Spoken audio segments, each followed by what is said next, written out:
Des élèves armés qui apprennent à tirer pour défendre leur pays, Taïwan s'apprête à voter pour élire un nouveau président sur fond de crainte d'une éventuelle nouvelle guerre mondiale.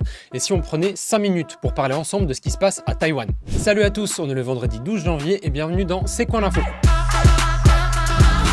Alors on ne pourra pas tout dire dans la vidéo, mais si vous avez des remarques, des questions, n'hésitez pas à laisser des commentaires, on vous répondra. Quand on parle de Taïwan, on parle de quoi? On parle d'environ 24 millions d'habitants qui vivent là-bas. La capitale du pays, c'est Taipei. Pour avoir une idée, le pays, c'est la surface de la Belgique et du Luxembourg réunis.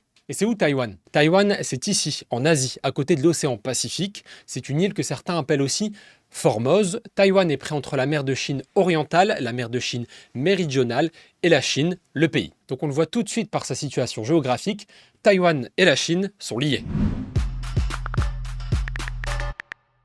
Pour bien comprendre, il faut revenir en arrière et on va se projeter ensemble jusqu'en 2049. Avant 1945, Taïwan c'était japonais pendant un demi-siècle, c'est passé ensuite sous domination chinoise. En 1949, cet homme, Chiang Kai-shek, du parti du Kuomintang, gouverne la majorité de la Chine depuis des décennies. Il se croit en place, bien installé. Mais non. Cette année-là, il fait face à un nom que vous connaissez peut-être, Mao Tse-tung, le patron du Parti communiste chinois. Tse-tung gagne la guerre civile et devient le leader de la Chine. Et là, il proclame alors la République populaire de Chine avec le drapeau qu'on connaît aujourd'hui. Son adversaire, Chiang Kai-shek, a perdu. Il ne le supporte pas, il quitte tout pour partir sur l'île de Formose, qu'on appelle aussi Taïwan. Il devient alors le président de la République de Chine à Taïwan et il s'accapare la région. Alors on arrête. Donc si vous suivez bien, la République populaire de Chine de Mao versus la République de Chine de Chiang Kai-shek à Taïwan. C'est comme ça que la séparation s'est faite au fil du temps entre la Chine sur les terres et Taïwan pas très loin. La Chine des terres va monter en puissance politique et chercher à écraser Taïwan. Face à ça, Taïwan construit sa propre identité et ça ne plaît pas du tout à la Chine. Par exemple, à l'ONU, chaque pays a ce qu'on appelle un siège. Un siège, c'est une place qu'occupe un pays pour discuter avec d'autres nations. En 1971, la Chine récupère le siège de Taïwan à l'ONU. C'est énorme parce que ça veut dire que sur le plan international, la Chine pèse au point de faire éjecter Taïwan de son siège. La Chine considère Taïwan comme une province sur laquelle elle n'a pas le contrôle. Bref, les années passent, on est en 2013, un homme arrive au pouvoir en Chine, il s'appelle Xi Jinping. Objectif, récupérer Taïwan pour l'année 2049 maximum et il le dit lui-même, il le fera par la force si besoin. 1949, je vous en parlais tout à l'heure, c'était la fondation de la République populaire de Chine.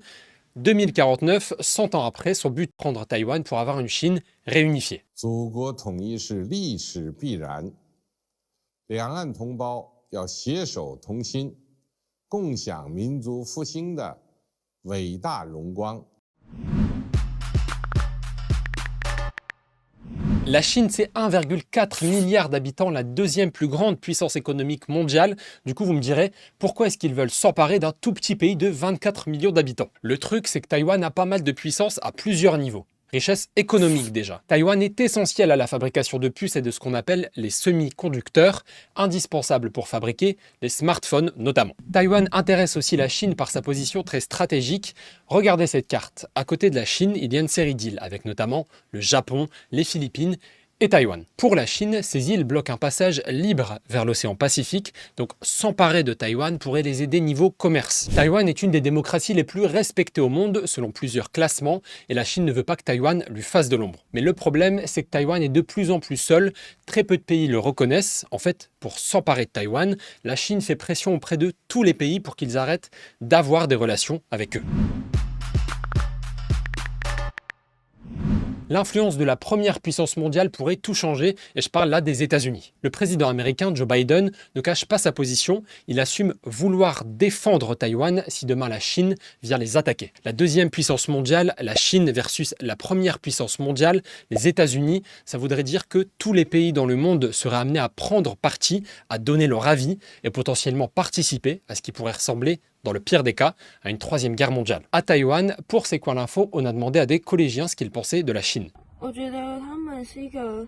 Je pense que c'est un pays difficile à comprendre, car on ne peut pas discuter ouvertement de tous les sujets.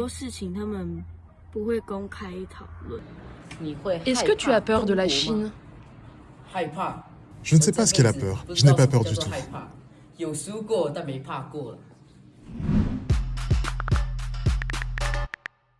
Ce samedi, les Taïwanaises et les Taïwanais élisent un nouveau président et un nouveau parlement, ceux qui font les lois. Depuis 2016, l'actuelle présidente de Taïwan a provoqué la colère de la Chine parce qu'elle œuvre pour un rapprochement avec les États-Unis. Donc, qu'est-ce que l'élection de samedi changerait pour les Taïwanais? Pour la présidentielle, ils ont 3 options. Le favori, c'est lui, William Lai, en tête dans les sondages. Il est détesté par la Chine.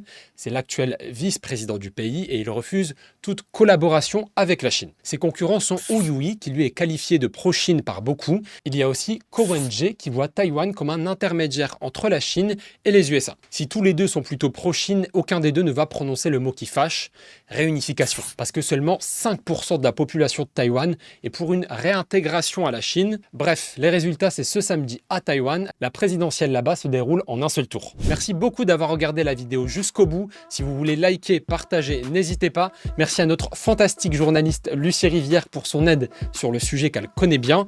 On se retrouve lundi pour un nouveau C'est quoi l'info. Et d'ici là, on est sur les réseaux. YouTube, Snap, TikTok. On est aussi sur franceinfo.fr et sur France Info Canal 27. Et moi, je vous souhaite un bon week-end. Salut, salut!